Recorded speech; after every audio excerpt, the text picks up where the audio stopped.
Welcome to the Stochastic MLB DFS Strategy Show. I'm your host, Neil Orfield. You can find me on Twitter at PlayerQDFS. I'm here with Adam Scherer. You can find him on Twitter at ShipMyMoneyDFS. And this show is sponsored by SoRare MLB, which is a digital trading card and NFT-based free-to-play MLB game. We'll get into SoRare a little bit more later on. While you're coming in, please do like the video, subscribe to the channel if you haven't already, and hit that notification button so you can get alerts when our shows go live. Adam, I don't know about you, but I still get excited for Fridays, and I don't really know why. Like I have to work Saturday morning. It's actually the earliest that we do a show is on Saturday morning. I still get excited for Fridays. Do you still get excited for the weekend? Yeah, I still get excited for Fridays because I'm done after the Saturday morning show. So True. It's still basically the weekend. And I'm not ever doing anything at 11 a.m. on a Saturday anyway. So good point. Yeah. Friday is the last day that work affects my life. Right, because you have multiple shows. I know you're going to be on the NBA show later tonight, so you're basically going to be working all day. Yeah, still TGIF. Hope you guys are as excited as we are for the weekend. One other thing that I'm excited about, Adam, is the Sims tool, which has been absolutely crushing already. We just released it earlier this week. I know yesterday, Sam Schaefer tweeted out that he had won a couple contests, or he was top 5 in a couple contests in both DraftKings and FanDuel using the Sims tool. That was very cool to see. And then just looking at Twitter, he was not the only one. We had a few other people who just within the 5 minutes before the show just messaged us. And I'm sorry, Barry, he says, does not qualify, do not care. Just please don't tell anybody about this new Sims tool. Yeah, right away, Barry finding some success, taking down the MLB 15K relay throw. Looks like he had a big night for Barry. That's very exciting. Nice job to Barry. But then he was not the only one. We also had, let's see, who else we got here. 209 DFS got a couple takedowns using the new Sims tool as well. Just so many tweets going out about people who just started using the Sims tool already finding success with it. I put the link to the Sims tool in chat. You should check it out if you haven't already. It really is a fantastic tool. We haven't been looking at the pre-contest simulator, which is obviously what people are using to win, Adam. We've been looking more at the post-contest simulator on this show, which I'm going to continue to do. But people, it sounds like I talked to Sam a little bit about his approach. Sounded like he had kind of a unique approach to using the simulator. My approach has been trying to match the field. Of course, yesterday I tried it while I was doing MLB Live Before Lock. I thought I was going to try and use the simulator tool, and I missed getting my lineups in by literally 10 seconds. Greg and Jordan were there with me sweating it, and it was kind of very sad for me that I missed getting my simmed out lineups in just by literally seconds. But hopefully maybe I'll be able to try it again today. Of course, I'm on Live Before Lock again, so it's going to be tough. But this is what we're looking at here is the post-contest simulator, where you can see, what the expected and actual ROI is for various lineups. So if you look at, for example, let's see what the top simmed lineup was. Damn, Jay Dana had a sim lineup projected ROI of more than 1,000%. I don't think I've ever seen that before. That's pretty insane. Of course, Spencer Strider not doing it for Jay Dana. Randy Vasquez, I had softball last night. I didn't pay attention to all of the ins and outs. Are you looking? So the Yankees game wasn't on the slate. Oh, am I looking at the wrong day? No, you're on the right day. I just don't know why it's showing the Yankees. Maybe I'm looking at the early slate. Oh, so that's why. Yeah, so here's what's happening. The reason that you haven't seen a sim lineup percentage that high is that the Yankees, you could click their players, but their stats don't count. So these people played Yankees game players anyway. And then because nobody else played them, when you simulate it out, right, it doesn't know that they were just going to automatically get 0 points. So these people are just coming to the top whenever the Yankees do well. All right. So a little bit of a bug there that we'll have to figure out. That makes sense. And then in terms of actual lineup ROI, let's see who had it's obviously going to be the person who won is going to have the highest lineup ROI. Squirrel Patrol, I didn't realize Squirrel Patrol took it down last night. Good for him. With Aaron Savali, Reed Detmers. Went a little bit different with pitchers. I had 100% Strider in my lineups last night. I thought that was okay. Did not work out. I think he had 3 fantasy points, something like that. So congrats to Squirrel Patrol. Sim lineup, and he had a positive expected ROI as well. So that's good to see. Looks like he did a full-on Braves and Guardian stack with Savali and Detmers. Detmers, of course, the chalk that I was trying to avoid a little bit, not trying to have in all of my lineups. And of course, he went off while Strider let me down. So anyway, Very cool tool. And of course, this is just the post-contest simulator, the pre-contest simulator. You can upload your own projections if you want to. The default is to use the stochastic projections. I'm just going to use the stochastic projections. I don't think I can do them better than the stochastic team, but you can upload a CSV of, you create up to 2,000 lineups, and then you can sim those lineups against each other. So typically for me, I'm trying to generate 2,000 lineups that replicate the field to the extent that I can. And then have them sim against each other, see which lineups end up with the highest ROI in those lineups, replicating the field. It really is it's a world beating tool. We've never seen anything like this before in the DFS world. Fantastic tool. You should check it out if you haven't already. It's $6 a day, $180 a month for this tool. So, if you're playing 1 to 5 low stakes lineups, 20 low stakes lineups, even maybe I don't know if I'd do it for 20 low stakes lineups, but if you're playing any kind of volume or playing like high stakes, this is the tool that I would highly recommend if you haven't checked it out. It's going to be helping us win some money, as we've already seen yesterday. Tons of people having a lot of success with it. All right, Adam, we have 13 games. Again, I really prefer like shorter slates because it's so hard to get through 13 games quickly, but we can give it a go here. I don't know if we have I haven't looked at the weather, whether we have concerns there. Weather, I think, should be good everywhere. Baltimore is kind of smoky, but definitely better than yesterday. I assume they're going to be good to go. But again, like if they're not, we should find that one out pretty early. Okay. Sounds good. Well, that is the first game on the slate. Kansas City at Baltimore. Daniel Lynch on the mound for the Royals. Tyler Wells for the Orioles. Any interest in these pitchers, Adam? Yeah, Tyler Wells looks really good here. I am a little surprised he's getting as much ownership as he is at 35% on DraftKings, but it does make sense. Going through the slate, you're going to find that a lot of the good pitchers are in tough matchups. Also, there's not a lot of good pitchers on the slate. Tyler Wells has quietly been very, very good this year for the Orioles, striking out 27.5% of hitters, only walking 5.5%. 3.97 xFIP. The only real problem he's had is that he has been home run prone, allowing 2 home runs per 9 innings. One, that number is likely to come down. And 2, Kansas City doesn't have a lot of power.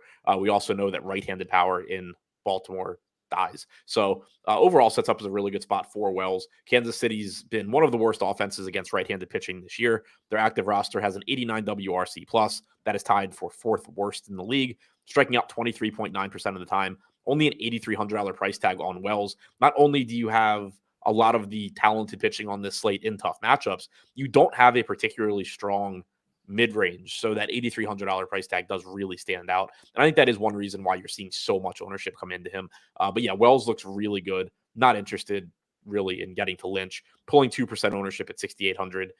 The Orioles are, I think, a little bit worse against left-handed. They are worse against left-handed pitching. It makes sense when you look at the way that their lineup is built.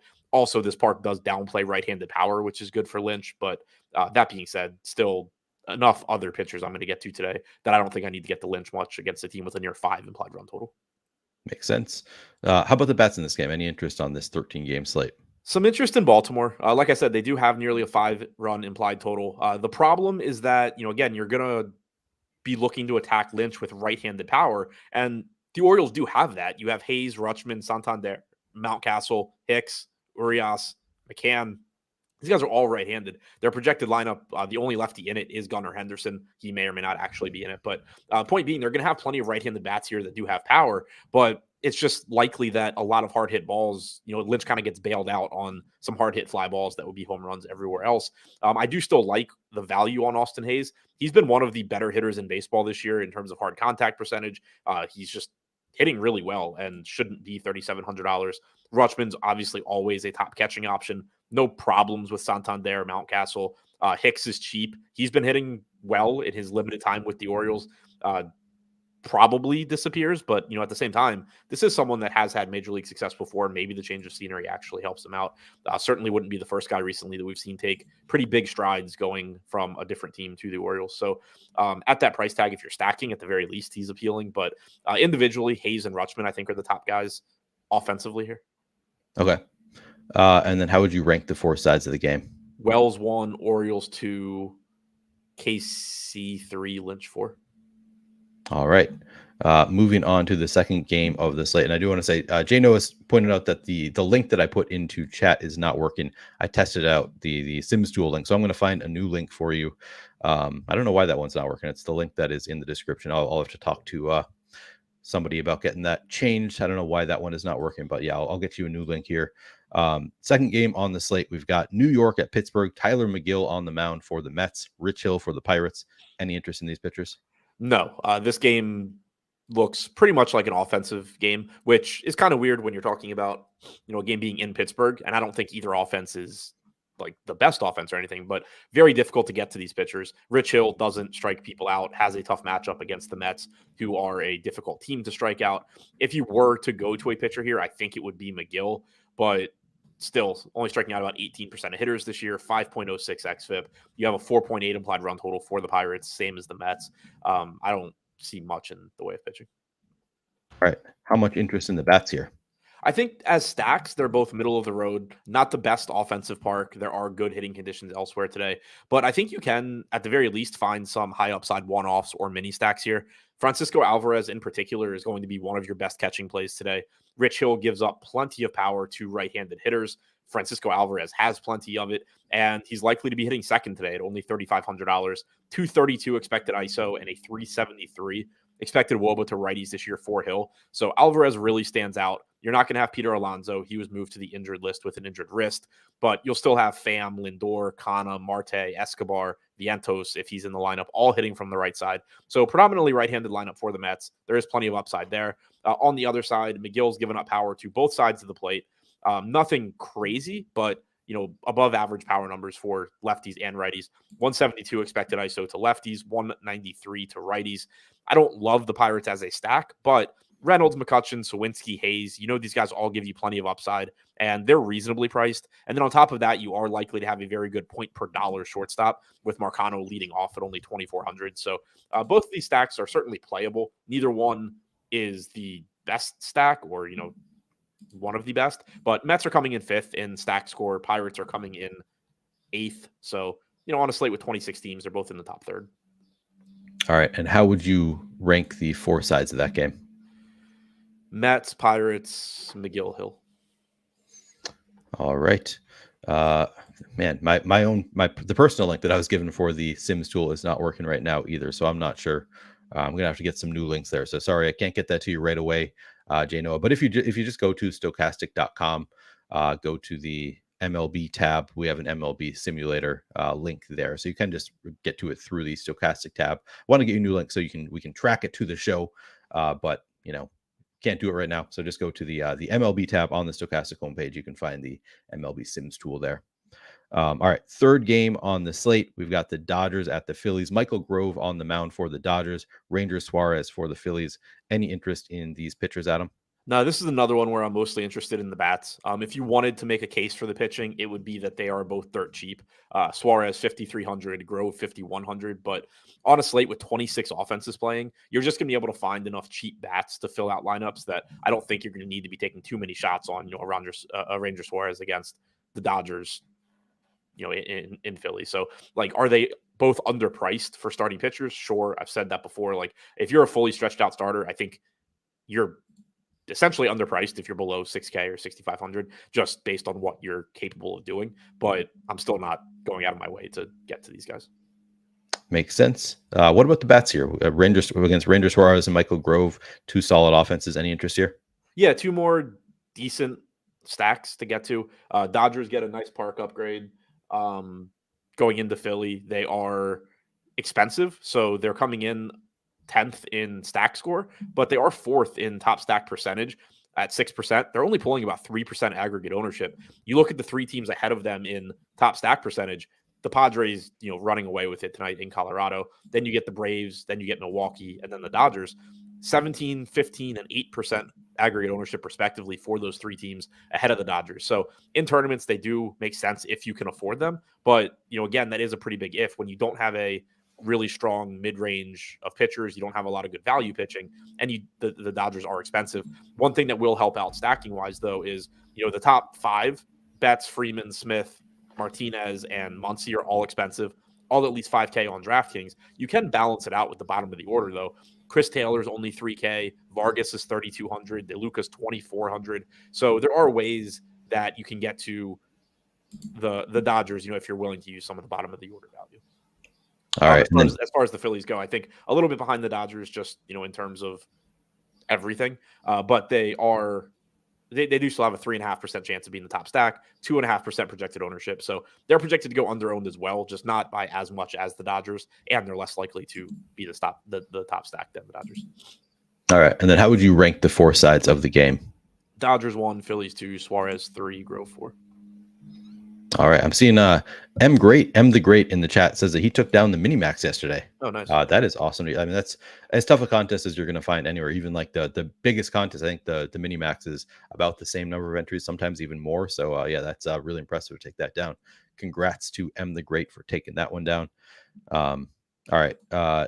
Fourth game on the slate, we've got Boston at New York. Garrett Whitlock on the mound for the Red Sox. Garrett Cole for the Yankees. Any interest in either of these Garretts? Some interest in Cole. His numbers are down across the board this year, only striking out about 26% of hitters, 3.97 xFIP. Neither of those are numbers that you really expect to see from Cole. And he doesn't have a great matchup against the Red Sox. But the thing that stands out as interesting is just the ownership coming into Cole relative to Shohei Ohtani. And Shohei Ohtani is the better of the two pitchers, both in terms of actual pitching and also in terms of projection and everything tonight. 26.5% chance for Ohtani of being a top two pitcher compared to 15% for Cole. But what stands out is that Ohtani's getting 42% ownership because he's also $600 less than Cole. Cole's only getting about 18%. So you're getting like 1/3 the ownership coming into Cole. He's not even half as he's better than half as likely to be a top two pitcher compared to Ohtani. I worded that weird, but hopefully that my point came across. So I prefer getting to Ohtani when you're paying up for a pitcher, but in lineups where maybe you have some of the more popular hitters, making that pivot to Cole, you are still getting a very high ceiling. You are still getting a very good pitcher at a fraction of the ownership. Makes sense. What about the bats in this game? Any interest there? Not too much. Judge being out for the Yankees obviously weakens that lineup quite a bit. I do have some interest in the left-handed bats from the Yankees. You get the short porch in right field. Whitlock hasn't been great at limiting left-handed power this year. 185 expected ISO, 271 actual to lefties, and only striking them out 19% of the time. So you're likely to have a minimum salary Willie Calhoun at the top of the order. That's clearly a strong value. Anthony Rizzo at first base is going to look good. Bowers is free as well. Not to say you can't play Torres, Stanton, Donaldson. Obviously, if you're stacking the Yankees, you can include those guys. But individually, it's the Calhoun, Rizzo, Bowers pieces that stand out to me as interesting. All right. And then how would you rank the four sides of the game? Cole 1, Yankees 2, I guess Whitlock 3, Red Sox 4. Perfect. All right. So we made it through 4 of the 13 games. Seems like a good time to take a little break to talk about our sponsor, SoRare MLB. I'll throw that up onto the screen. This is my SoRare lineup from last week. Adam, 10 points out of the money for me with Spencer Strider putting up 6 fantasy points. If he just gets 16, that's all I needed to get into the money. Yeah, that's brutal. He probably projected for like 40. Yeah, exactly. And I mean, I don't know how many people ahead of me had Strider, so maybe it was more than 10 to actually get in there, but still pretty brutal for Strider to let me down like that. But again, if you have not yet signed up for SoRare, today is the day to do so because the next contest starts today. We have the Friday through Sunday contest starting today. I'm going to throw the link into chat for SoRare so you can, if you have not yet signed up, highly recommend doing so. It really is a lot of fun. I've been tracking it every day. Especially when my DFS is not going well. I love just tracking, seeing something going in the right direction. Obviously not happening for me this week, but some weeks I do well on SoRare, even when I'm not doing well in DFS. Check it out if you haven't already, and you can get started playing for free. If you sign up today, you're going to be given a choice of many different common cards and a salary cap. You have to choose which cards you want within that salary cap, and then you're going to keep those cards going forward. And you can play them week after week, enter those into the common contest where you can play for free, and then you can win prizes that are worth real money. You can win the limited cards that you see on my screen. The contest that I play, the limited contest, those cards cost money. You can only get them by either buying them or winning them in contests. So check it out if you haven't already. You can get going for free, or you can just jump into it the way I have and just start playing some of these limited contests. It's a lot of fun. So next contest starting today, Friday through Sunday. Check it out. All right. Next up, we have my Twins at Toronto. We've got Sonny Gray on the mound for the Twins, Yusei Kikuchi for the Jays. Any interest in these pitchers, Adam? Sort of. Sonny Gray is really, really good. The matchup is also really difficult. I don't think I'm going to get to much of him. I wouldn't recommend getting to a lot of him. He is not getting any ownership. So, again, if you're playing 150 lineups in the biggest field tournaments and you get some Sonny Gray, perfectly fine. The ceiling's still there, still a really good pitcher. But the matchup, not only are the Blue Jays a very good offense, they're fourth in WRC plus against right-handed pitching this year at 116. They're only striking out 20.7% of the time. So you really have a lot working against Gray. Overall this year, again, he's been very good. 25.5% K percentage, 3.5 xFIP. Finally gave up his first home run of the year last start, I believe, but not a spot where I'm really looking to get to. Kikuchi's pulling some ownership because he's only 7,100. The strikeout stuff's there. He's striking out about 23% of hitters this year. The problem is that he's very bad at limiting power. Right-handed hitters have a 262 expected ISO against him. Lefties are at 245. So I'm a little surprised and also disinterested because of the 13% ownership coming in. It's a lot easier to make a case for somebody like Kikuchi if they're 3, 4, 5% owned, and at least you're getting a pretty big benefit if you take the risk on them and it pays off. But here, you have like 1/6 of the field going to him. The reward's not that high for taking the risk, and there are plenty of pitchers around him that aren't really any worse. So I get that some people are going to get there. I think he's an okay play, but that's a spot where if you do need to go to that price range, I don't mind pivoting to some lower owned guys and taking risks on them, because it's not like Kikuchi's risk free at all. So that does also interest me in the Minnesota side against him, given how much power he's given up and the fact he's getting some ownership. Minnesota comes in 7th in stack score, 3.7% chance of being the top stack, but also a 10.5% chance of being the top value stack. That's higher than every other team on the slate other than Oakland. And Oakland obviously doesn't really count because they're really cheap, but they also just can't hit for shit. So Minnesota, you actually have good hitters in this lineup. Carlos Correa at 4,400, Royce Lewis at 3,800. Farmer is cheap, probably batting cleanup. You have a cheap catching option in Ryan Jeffers at 2,700. So I do think that there's stuff to like for Minnesota, whether it's full stack or just mixing in, 2-mans, 3-mans, getting some Lewis, Correa, with a better stack. I think any of that's viable against a pitcher that gives up as much power as Kikuchi does. Makes sense. I want to address just a few things. Yeah, so I did get a new link. Thank you, Nathan, for making me a new link quickly. I put it back into chat, the Stochastic Sims tool link. So that link should be working. The one that I just put into chat. Check that out. Danny Guzman asking, I just signed up for Sims. Do you need to be a Stochastic Plus member? Yeah, you need to have a Stochastic. I think it is a Stochastic Plus membership. I'm not sure which membership you need. Yeah, because the Sims tool, you're gonna have access to all of the data, ownership projections, all of that. So yeah, it wouldn't be right to be able to not be a member and then still get all that stuff. Right. So yeah, it's an add-on. Yeah, so you do need access to that. But then also I wanted to give some shout outs. So we already talked a little bit about M the Great, but apparently took first in the 50-cent mini max, third in the $, ninth in the 50K contest, and fifth in the 20 max. So M the Great just peppering the leaderboards all over these different contests. That's awesome. And then also Scott Tarnick. That is incredible. I want to give the lineup generator a thank you for giving me a 15K win last night. So Scott Tarnick got a 15K win using the lineup generator. That is awesome to hear, Scott. I'm curious which type of lineups you ran. Did you do contrarian lineups? Because I feel like if you didn't do contrarian, you're probably getting to a ton of Spencer Strider, which would have hurt you. I last night ran some contrarian lineups, which I didn't end up using because I tried to use the Sims tool and didn't get my lineups in. But it was I had to go to the contrarian lineups to get some non-Strider, and those were probably the best lineups to play last night, were those contrarian non-Strider lineups. So I'm curious, Scott, which lineups you use. But anyway, congrats. That is really awesome to take down 15K. Good for you. Love to see both the lineup generator and the Sims tool working out for people. All right. So you said that you have some interest in the Twins, Adam. Can you go over your level of interest in all sides of, in the bats in this game, Minnesota and Toronto? Yeah, I'm more interested in the Minnesota bats. Toronto has the higher implied run total. They are obviously the better offense, and I certainly wouldn't talk anybody off ever of stacking Toronto at low ownership and just hoping for the best.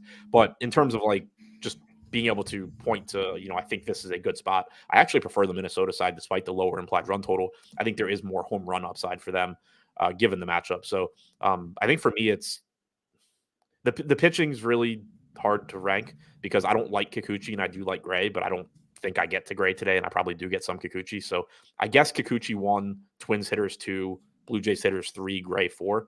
But it's a really weird game to rank. So you just did the ranking. I was just responding. Danny said, "What if I'm not using Fantasy Cruncher? Do I still need that?" I mean, you need to have a way of creating like up to 2,000 lineups. So I use Fantasy Cruncher. You need to have an optimizer. I would recommend Fantasy Cruncher if you don't already have one. You don't technically. You just need to use something that you can create 500. 2,000 lineups, whatever. So probably wouldn't be useful to hand build. You're going to need to use an optimizer to make some lineups for you. So yeah, highly recommend using Fantasy Cruncher to make those lineups if you have not already. All right, so you just ranked the four sides of the game, so we can move on to Houston at Cleveland. Christian Javier on the mound for the Astros. Logan Allen for the Guardians. Any interest in these pitchers, Adam?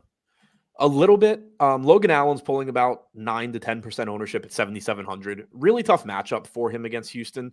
You did have Yordan Alvarez leave yesterday's game early, so it's relatively likely. I haven't seen an update on him, but there's at least a chance. I don't know how high since I haven't seen an update, but at least a chance that you get a Houston lineup missing him, which would be better for Allen. But either way, it's going to be a tough matchup.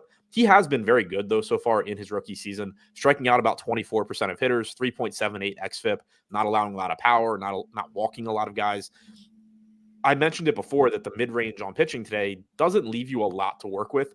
Tyler Wells clearly stands out as the best, but then people are playing Kikuchi, who clearly has flaws. Logan Allen is sixth in top two pitcher percentage right now at 11%, 9.5% projected ownership. I don't feel good about him against Houston, obviously, but I still think, certainly a viable option. Javier is not getting any ownership at 10.8. The problem for him is that he's more expensive than Shohei Ohtani. He's not much less expensive than Garrett Cole. He does have good strikeout stuff in the aggregate at 26.5%, but he's got massive splits here. So one, when you talk about Cleveland as a team, they are very bad offensively. They've been the second worst offense in baseball against right-handed pitching. The only offense that's been worse from a production standpoint is the Tigers, but their active rosters only struck out 19.3% of the time. So tough strikeout matchup just because it's Cleveland. But then also when you look at Javier's splits this year, he has struck out 33.8% of the right-handed hitters that he's faced. He's only struck out 19.3% of lefties. So you already have a Cleveland team that doesn't strike out easily. And then you have a Cleveland projected lineup that only has 3 right-handed hitters in it. And 2 of those guys are hitting 8th and 9th. So you're going to see them less often if you're Javier. So it sets up as a really difficult strikeout matchup at a really difficult price tag to get to. The only real case I think you can make for him is, 1, the Guardians suck, and 2, nobody's playing him. So, if Ohtani and Cole both pitch poorly and you go to Javier and he's able to just give you, 6 shutout innings, then you can win that way. But I don't think he's somebody I'm going to end up getting to.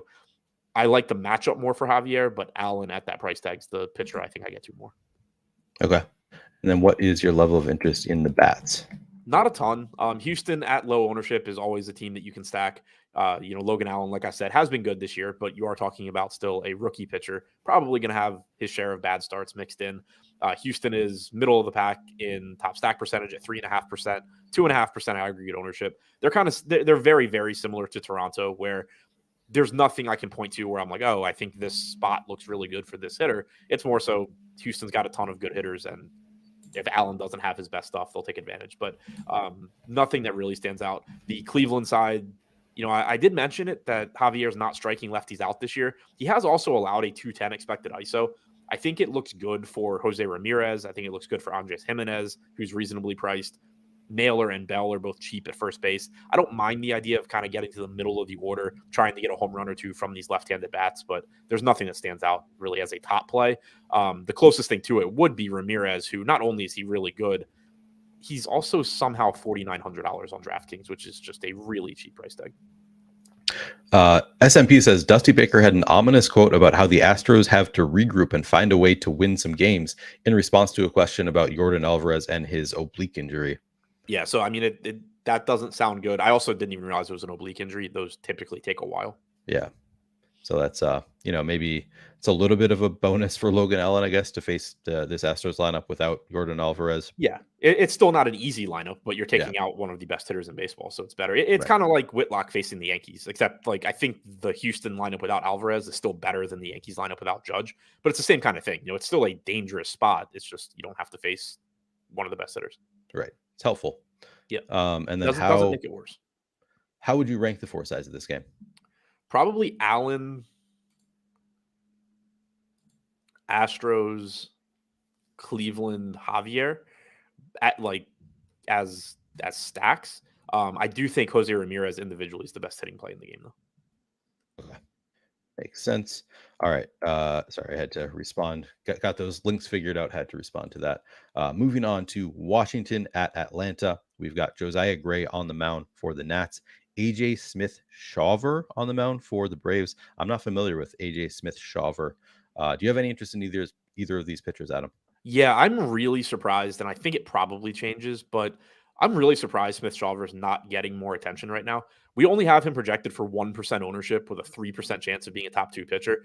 He made his major league debut 5 days ago, threw 39 pitches in 2 1/3 innings out of the bullpen, but he's started all of his minor league appearances this year. He's a top 100 ranked pitching prospect. He's only 20 years old. Started the year at high A, made 3 starts there, made 2 starts at double A, made 2 starts at triple A, and now he's in the majors. So I don't expect the Braves to have a very long leash on him here, but I don't think we're in a situation where he's limited to 40 or 50 pitches or anything. I think you can get, 5 innings out of this guy. And like I said earlier, mid-range pitching isn't very good. You have 13% ownership right now coming to a pretty bad Yusei Kikuchi at 7,100 and 1% coming into Smith-Shawver at 6,500 against one of the worst offenses in baseball. Granted, the Nats, just like Cleveland, don't strike out a lot, but they're not a good offense. Smith-Shawver does have good strikeout stuff. If you look at the projection models on FanGraphs, his projected strikeout percentage rest of season ranges anywhere from 22.5% to 25%, depending on which model you're looking at. So strikeout stuff is there. Price tag is very reasonable at 6,500. I like him, especially if he's not going to be very popular. Again, I do think it's likely that as projections sort of get adjusted throughout the day, that all of this stuff in the top pitchers tool comes up. But I think he's one of the better value pitchers on the slate. On the other side, not interested in getting to Gray. You have a very, very tough matchup against the Braves, who have a 5.9 implied run total. Gray has been better at limiting power so far this year. But the trade-off has been that he's not striking guys out at a high clip either. So really difficult to make any sort of a case for him. But I do like getting to Smith-Shawver. Yeah, I'm looking at Smith-Shawver's minor league numbers. 110 total innings pitched in the minor leagues, 164 strikeouts. That's obviously minor league, not as, doesn't necessarily translate to major league, but that is a very high strikeout rate. That's kind of exciting. Arnold says, just a point of interest. It is kind of interesting. Says Rafael Devers has 7 hits against Garrett Cole. 6 of those 7 hits are home runs. That is a very interesting stat. That's kind of Garrett Cole in a nutshell, though. Right. If you hit it, it means he made a mistake, and so you're probably hitting it hard and far. Yeah, good point.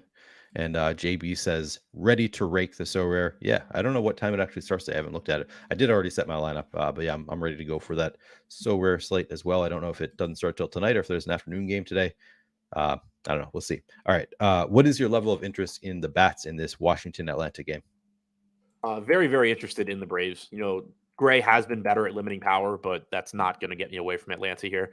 154 expected ISO to lefties, certainly much better than it's been in the past. 158 expected ISO to righties, also not bad. The big difference has been his ability to limit left-handed power, going from a 270 expected ISO last year down to 154 this year. But 1, the Braves don't really have that many lefties, and 2, the ones they have are just so good, I don't really care. The Braves are 3rd in stack score. They are 2nd in top stack percentage. They just look really, really good. They're not even that expensive. Acuna 6,500, Olsen 5,800 on DraftKings. No other hitter is even north of 5K. Austin Riley is the next most expensive at 4,800. You're going to get one of the best catching options in Sean Murphy at only 4,300. Rosario is a cheap value option. Ozuna, Arcia, Harris all offer value. Atlanta just looks like a very, very good team to get to. All right. And how would you rank the 4 sides of this game? Atlanta 1, Smith-Shawver 2, Washington 3, Gray 4. I didn't specifically talk about Washington. I don't think they're a great stack, but I don't think we can totally sleep on them. They are 7.5% to be the top value stack. They are facing a guy making his first major league start. Obviously, there's some added volatility there. The dude is 20 years old. I mean, I can't imagine what is going through his head today. Right. So obviously there's going to walk the first 8 batters. Yeah. Right. Yeah. I mean, you never can know how nerves are going to affect somebody. A lot of times, you'll see somebody come out and struggle in the first inning and then they get it together because as long as they get out of it, they get it together. You never know how that's going to go. Obviously there's some added volatility there, and the Nats are cheap. It is good hitting conditions. It is a good park. So yeah, don't totally ignore them as a value stack. But I would say Braves 1, Smith Shawver 2, Nats 3, Gray 4. All right, makes sense. JB says, got my hands on a red McMahon. I assume you mean rare, like number 2, I think 1,000 in SoRare. That's a great card too. Must have won that in a contest. I think I won a McMahon last week or the week before also. Useful to have Rockies cards in general for those Coors slates. So that's a good one to have.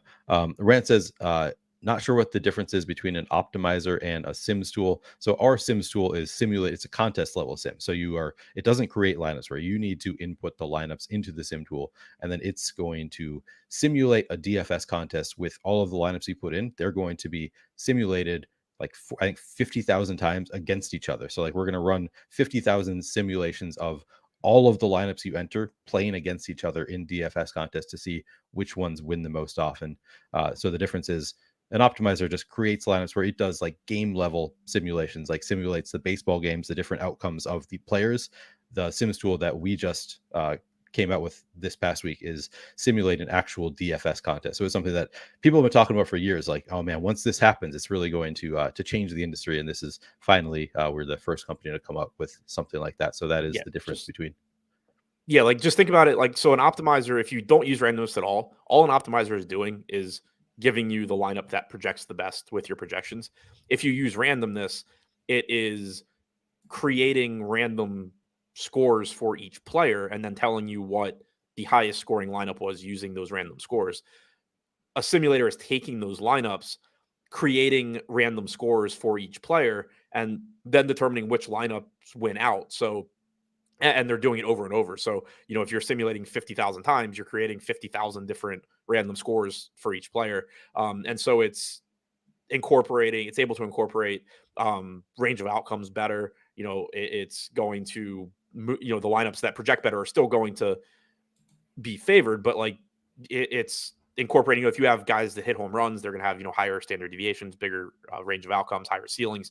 But also it's going to be able to account for ownership, because and this is why it's important to mimic the field. Because like every hitter within one simulation is going to get the same score. So every lineup that has Aaron Judge, if the random score for Aaron Judge is 6, they're all getting a 6. And so it's going to be able to account for ownership because, let's say Judge is 80% owned, just to use a really high number, and he scores 3. The 20% that don't have Judge are just going to have the leg up and be moving to the top more often. So, like Neil said, it's simulating the entire contest over and over, as opposed to an optimizer is just giving you the highest projected lineup that it can build with the settings that you put into it. Right, exactly. That was a good explanation of what the Sims tool is. Sounds like Grant is understanding what we're saying now. So glad we could explain that. I also see Anthony just said that he signed up for lineup generator. Yeah, we haven't been doing lineup generator segments on this show lately. We've been doing Sims tool segments, but I've been doing daily looks at the lineup generator and how I'm using it on YouTube. So if you're trying to think how to use lineup generator, I mean, it's pretty straightforward because it only gives you plus EV lineups. It shoots out lineups for you. You decide if you want them or not. But I've been going into a little bit more trying to figure out which lineups I want to choose or how I want to diversify my lineups. I've been doing a daily lineup generator video. So if you're interested, I'll be posting that later today. Check that out. But glad to hear that you signed up, Anthony, because we've had a lot of people having success with it. Obviously, a cheaper way to get great lineups. It actually, the lineup generator essentially, our team uses the Sims tool, run Sims, and the lineup generator only gives you the lineups that have been found to be plus EV in the Sims that our team has run. So it's a shorter way to do it. Obviously not as customizable, but another great way to just get fantastic lineups. All right, Adam, next game on the slate, we've got Miami at Chicago. Uri Perez on the mound for the Marlins, Dylan Cease for the White Sox. Any interest in these pitchers?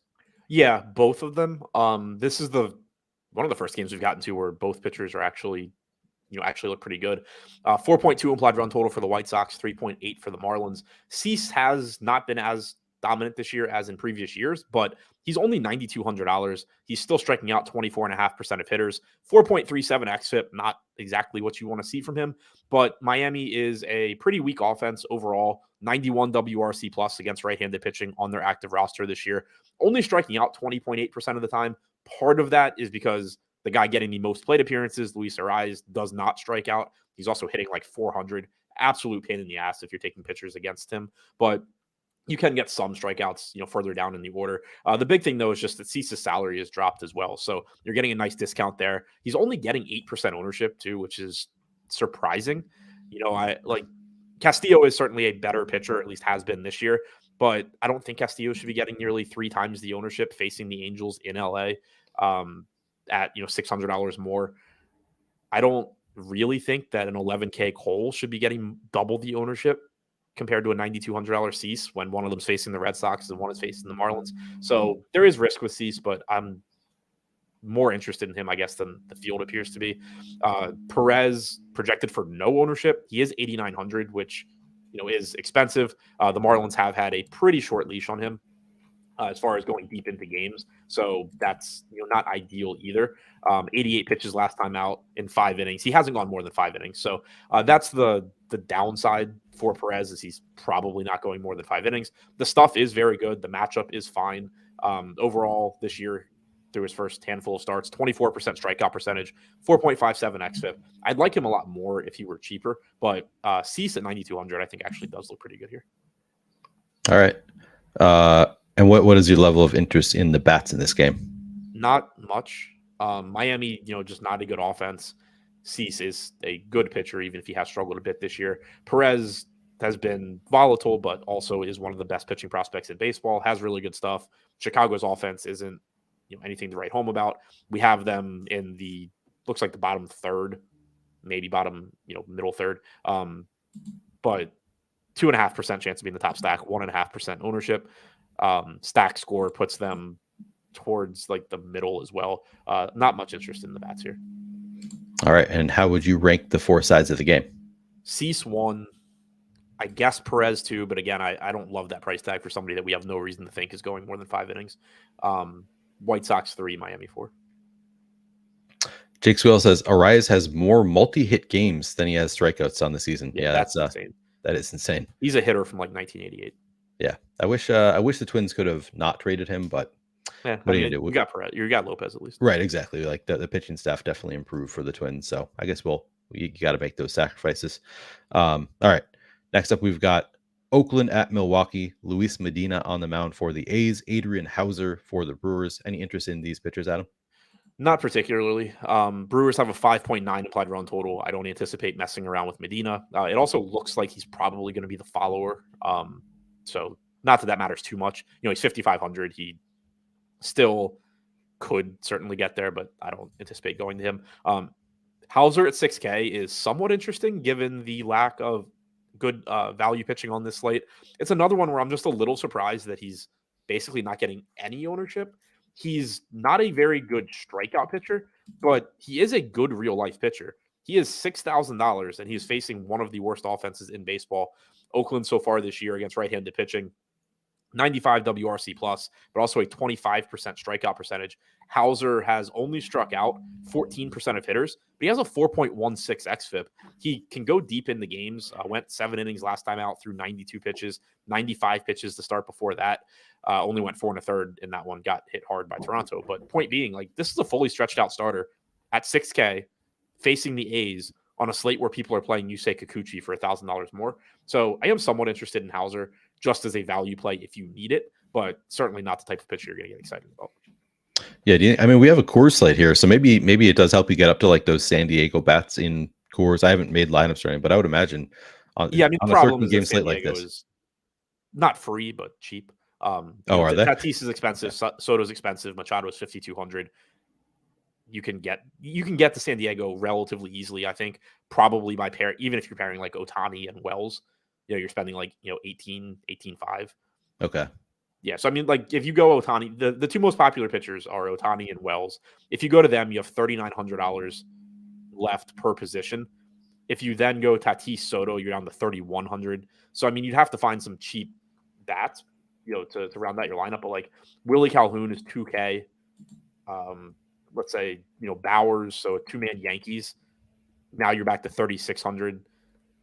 I think you can make it work. Okay. And like you don't have to go to Ohtani, obviously. Like if you go Wells, Cease, you're saving money there. So like I don't think you need to pay down much for pitching, but in lineups where you are, maybe you want to go to the Padres and then also get to like the Braves or something. Right. I really don't think Hauser is a bad play. And not getting a ton of ownership either, sounds like. What do we have him at? We've got Hauser at, 3% ownership, so looks good there. Of course, we have SportsWiz saying, I will definitely be playing Oakland versus Hauser. So not a Hauser believer. How about you, Adam? Are you going to be playing any Oakland bats or Milwaukee bats here? I'll probably get to some Oakland. I think it's more likely when I get to Oakland that it's like one-offs or two-mans, just mixing in like Ruiz, Noda, Brown, Laureano, because they are so cheap. They do get a nice park upgrade going into Milwaukee. Hauser doesn't miss a lot of bats. I think Hauser is certainly better at pitching than the A's are at hitting. It's just that they are very, very cheap. And this is another way that, let's say you wanted to go Ohtani, Wells, Padres, mixing in some essentially minimum salary athletics is one way you can do it. So from a value standpoint, they are the number one top value stack. So I can see getting there. I certainly prefer the Milwaukee side going up against Medina. 5.9 implied run total. They are second in stack score, third in top stack percentage. They just look pretty good. Medina hasn't been a great pitcher. Huge park downgrade for him. 220 expected ISO to lefties, 274 to righties this year. You have Adames back in the lineup for the Brewers. Contreras is going to be a good catcher option. Miller is cheap and probably leading off. Yelich is good. Anderson is cheap. Tellez is good. It's a good spot to get to Milwaukee. All right. And how would you rank the four sides of the game?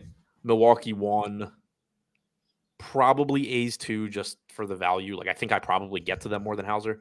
Hauser 3 and Medina 4. Okay. 4 games left. Next one up, we have Cincinnati at St. Louis. Ben Lively on the mound for the Reds. Jordan Montgomery on the mound for the Red Birds. Any interest in either of these pitchers? Some interest in Montgomery. 7,300, 19% ownership, 10% chance of being a top 2 pitcher. So we do have him getting the most ownership of these like 7 to 8K guys. He's getting more than Allen. He's getting more than Kikuchi. We have him similar in top 2 pitcher percentage, slightly behind Allen, but he is also less expensive. The matchup is better, 3.5 implied run total for the Reds. Certainly prefer facing the Reds compared to the Astros, although the Reds do have young talent in their lineup. Montgomery, not a very good strikeout pitcher. I've always thought that he should be, but for whatever reason, he isn't. 20.8% K percentage, 3.98 xFIP. He's a good real-life pitcher, though, so no issues with getting to him. Ben Lively, I think, more difficult to get to. Still don't really have a good idea of what he's going to be at the major league level. Spent most of the last few seasons in the KBO. He's been good so far, striking out 28% of hitters, but nothing suggests that's going to continue. I'm not buying into it. It is a tough matchup against the Cardinals as well, at least in theory. They are a tough team to strike out. They do have good hitters in their lineup. So I'm interested in Montgomery, much less interested in Lively. Okay.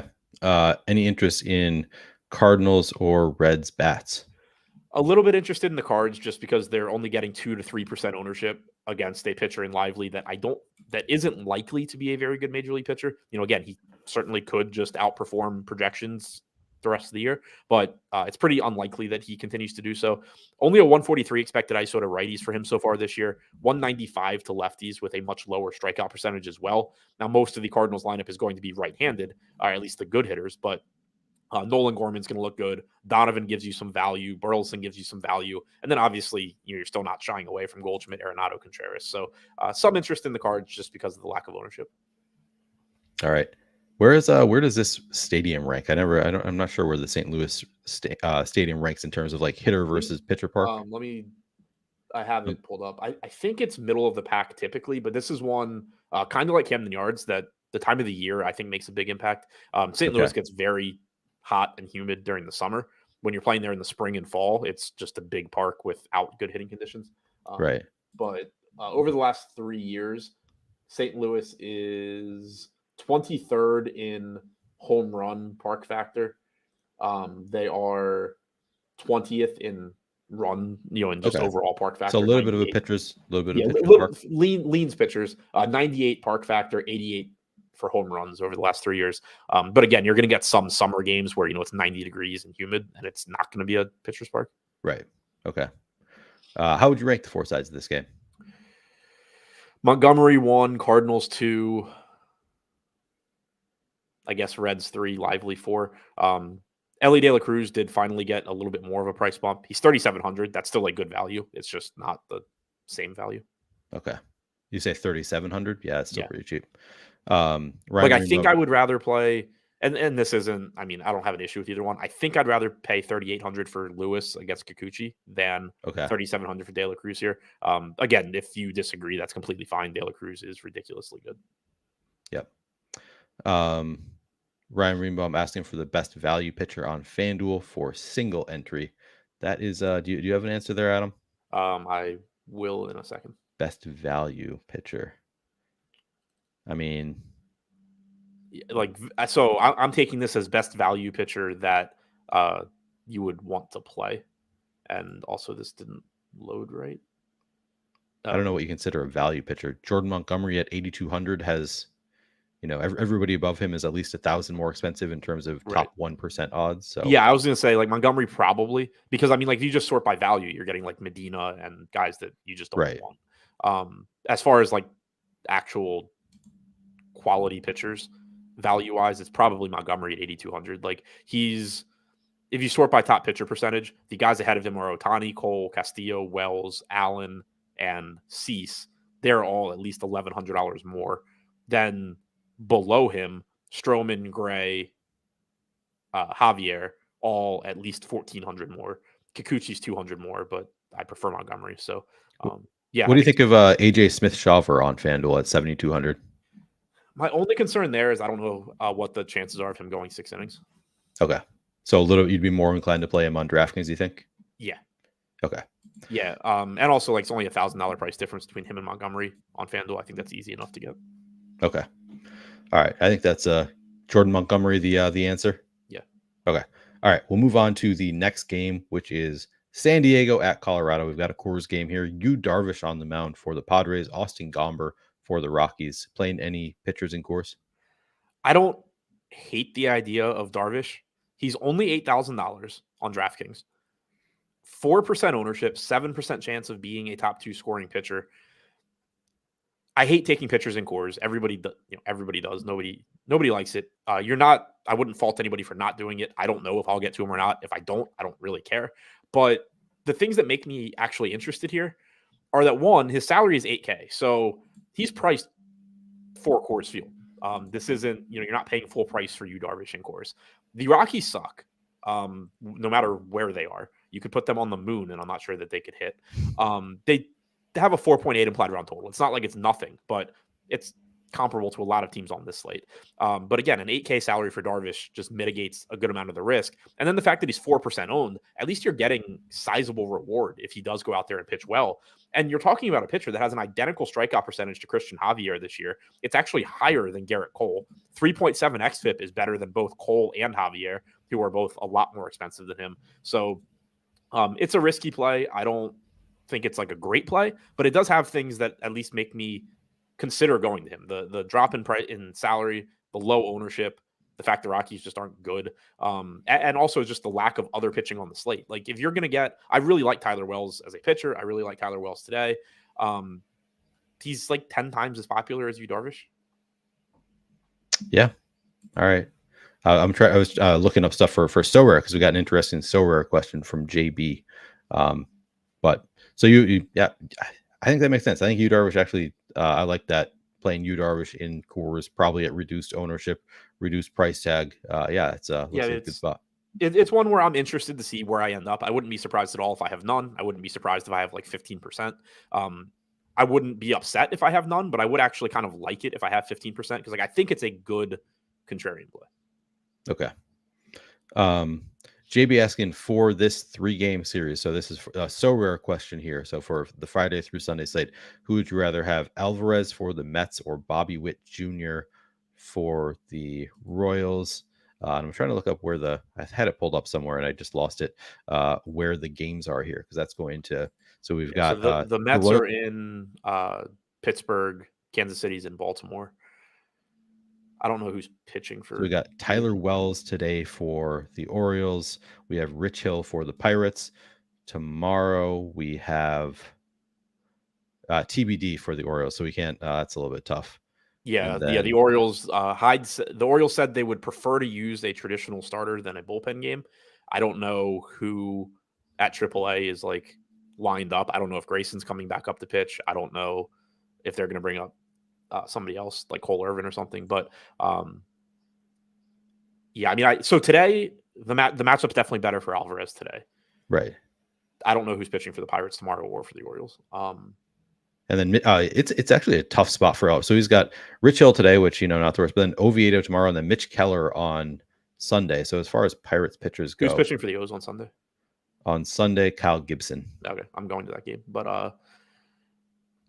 I mean, I think it's close. That's really tough. Yeah, I probably lean Witt, but I also am a pretty big Witt truther. So yeah, the thing I like about Witt is that he gives you the stolen base upside in addition to the power.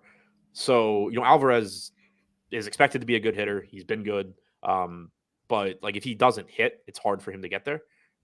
If Witt doesn't hit, obviously it's harder for him to get there too. But at least if he gets on base, you get the stolen bases. Do you have any idea what the strikeout rate is for either? Because I would also be with negative points for strikeouts on SoRare. Yeah, might be a factor there. Witt also negative points for caught stealing, which I don't know if that affects. So that takes away some of that makes it closer, I guess. Because you're adding more negatives for Witt now. Right. So far this year, Witt has struck out 21.9%. He struck out 21.4 last year.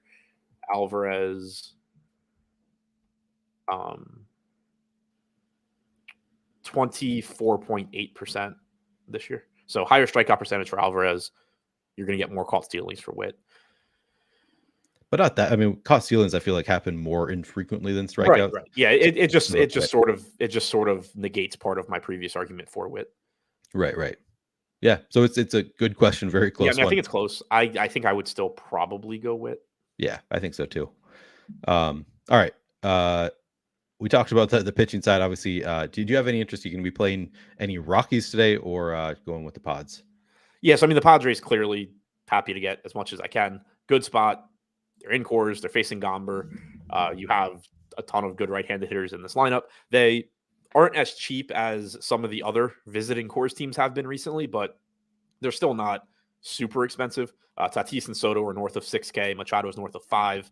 Cronenworth's the next most expensive hitter at $4,800. Then you drop down to $4,200 for Kim. Everybody else is sub $4K. So from a stacking standpoint, you can still mix in plenty of value. They're not going to be that difficult to get to. In top stack percentage, they're about 19%. The next closest team is Atlanta at 9.5%. 17% ownership coming into the Padres. So they are the most popular team as well, but I don't think it's too problematic given the spot. So certainly like getting to them. The Rockies have the much more difficult spot against Darvish, but they're also going to be a lot lower owned. 3% ownership, 4% chance of being the top stack. They're just another middle of the road team, kind of similar to the Mets, the Pirates, the Astros, teams like that. All right. How would you rank the four sides of the game? Padres 1, Darvish 2, Rockies 3, Gomber 4. All right. I was going to make fun of Gomber, but last time I said to roster relievers before Seabold, he took a no-hitter into the fifth inning. So right. Yeah. Baseball's weird.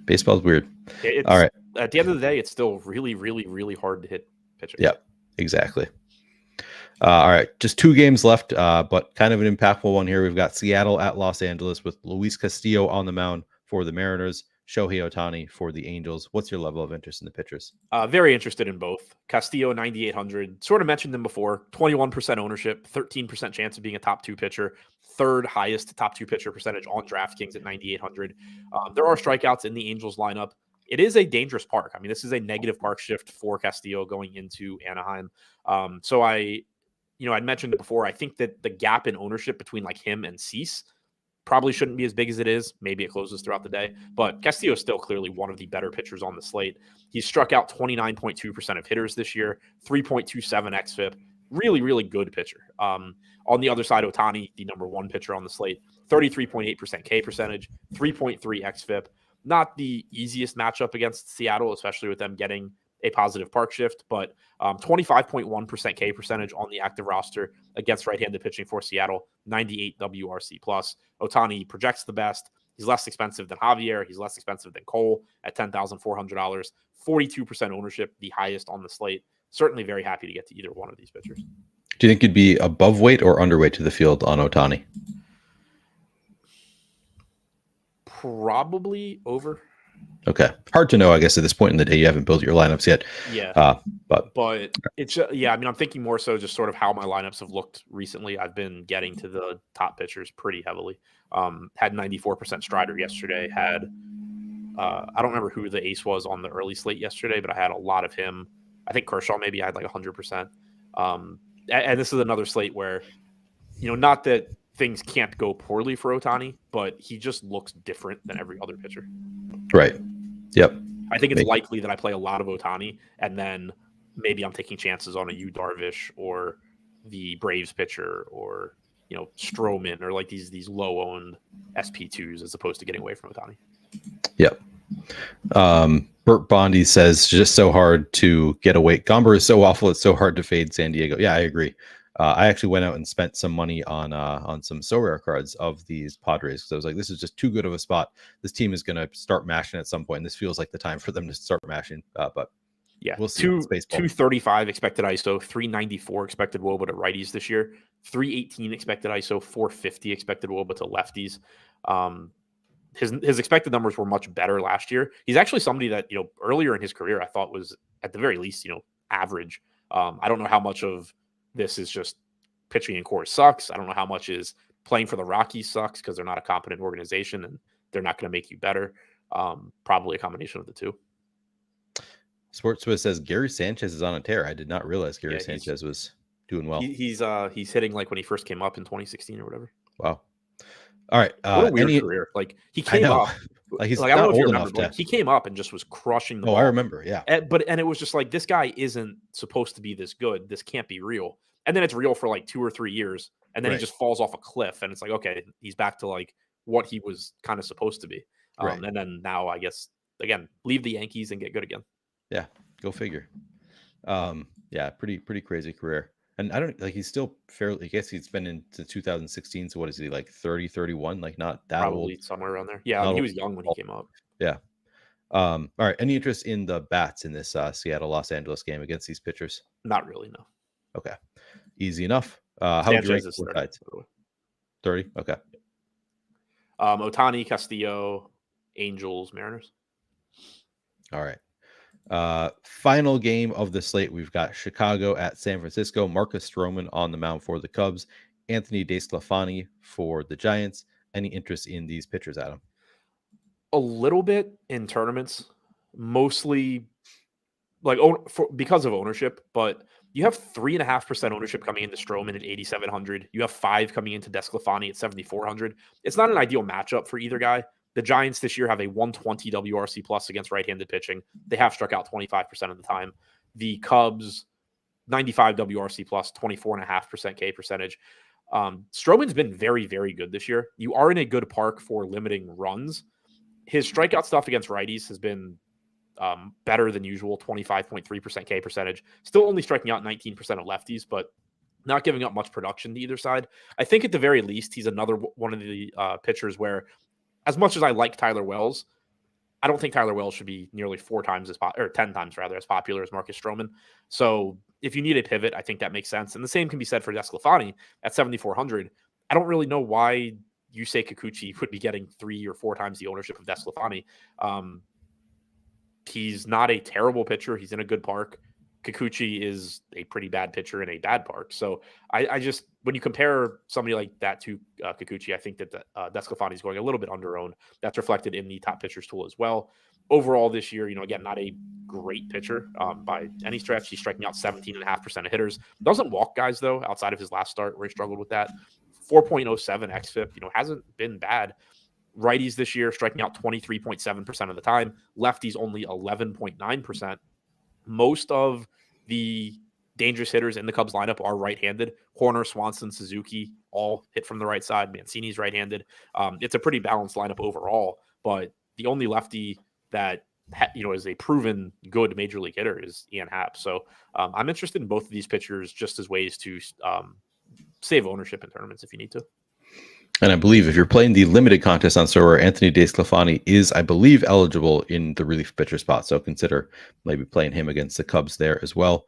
JB asking Nola versus Hunter for this week. It's Nola against the Dodgers, Hunter Green versus the Cardinals. I think I'd go Hunter Green against the Cardinals. I think I'm just too afraid of Aaron Nola facing the Dodgers there. I would lean Green. It's not a perfect matchup for him, but no, he does at least have massive strikeout stuff and isn't facing the Dodgers. Right. All right. Are you playing either of these offenses, Cubs or Giants here? Doubt it. Not a good park for power, 58 degrees, two decent enough pitchers. I don't really see it. All right. How would you rank the four sides of the game? Stroman, DeSclafani. Actually, I guess I'll go DeSclafani since he is 1,300 cheaper. So DeSclafani, Stroman, Giants, Cubs. Okay, perfect. All right, so we've made it through the entire slate. Adam, 3 favorite stacks. Padres, obviously. Atlanta, Minnesota. Nice. 3 favorite pitchers. Ohtani, Wells, and I'll try and give a contrary. So, I mean, it's Ohtani, Wells, Castillo probably are my favorite 3, but I'll try and mix in somebody that isn't one of the most popular pitchers. Ohtani, Wells, and then as far as a contrarian pay up, Cease, and as far as contrarian value, at least right now, Smith-Shawver. Nice. Home run pick outside of Coors. Home run pick outside of Coors. I will take Royce Lewis. I'm going with Matt Olson. We've got him with a 36% chance of hitting a homer. We have Fernando Tatis at 45% in that Coors game. Matt Olson, though, 36%. I think Matt Olson's a good pick. My only the one thing that I have kind of been trying to be aware of, and again, there's only so much you can do with it, but any project, and this applies to DFS, not just home run picks, but like Josiah Gray has made massive adjustments in how he pitches to lefties, and you're just going to have lefties projecting better against him than they really should for a while. Okay, interesting. So that might actually not to knock Olson, like still a great play. Yeah. Very likely to hit a home run. It's just something. It's one of those things that's really tough with MLB because any good projection model is very heavily going to be weighting what guys have done in the past. Right. And Josiah Gray has been an absolute gas can against lefties his entire career. But then this year he's added a new pitch and has eliminated like 50% of the power numbers he was giving up. Yeah. Good call there. Rant says Yelich maybe or Adames. We actually have Rowdy Tellez, number 3, for the Brewers with a 35% chance of hitting a home run. So he would be the Milwaukee guy that I would go to. We do have Adames down at 27%, so not bad there either. But Adam, we are over time here. I'm going to be back in 15 minutes for an Underdog NBA show with Lofty. Do you have any final words? Where can people find you today? I'll have my article out shortly. I actually wrote some of that this morning. Bet Pro video will be out, and then I will be back for NBA at, 7:30 or something. Yep, 7:30 for you. I'll be back for MLB Live Before Lock at 6 o'clock Eastern time. So we will see you guys then. But again, I'll be back in 15 minutes with Lofty on the Underdog NBA show if you want to join us for that. Thank you guys so much for hanging out, watching the show. If you haven't done so, please do click that like button. Good luck today. We'll catch you later.